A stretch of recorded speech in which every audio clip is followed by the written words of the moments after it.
I won't back up too much. We won't talk about the Persian Empire, but it actually starts under the Shah, right? And let's recognize, while the Shah was our dear ally, the Shah was trying to make Iran into its own superpower and did some actually really nasty things to us, even at the height of our cooperation. And gaining nuclear weapons for the Shah was a very important element of making Iran into a new superpower, one that could stand co-equal with the United States and the Soviet Union at the time.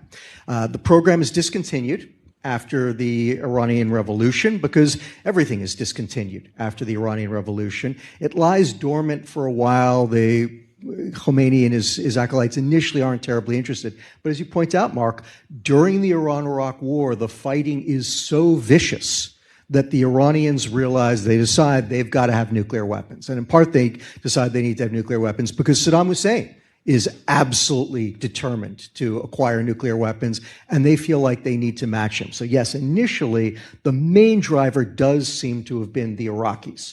But of course, in 1990, Saddam invades Kuwait. In 1991, the United States comes in and smashes Iraq's military power. But Iran's nuclear program doesn't end.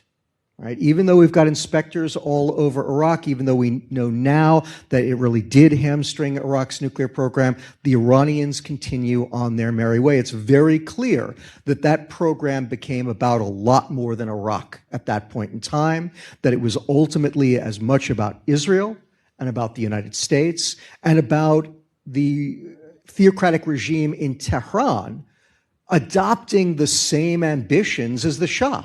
That they too hoped to become a new great power, if not superpower, and they saw nuclear weapons as potentially securing them against attack by a nuclear power, but also by potentially enabling their own ambitions, enabling their aggression across the region.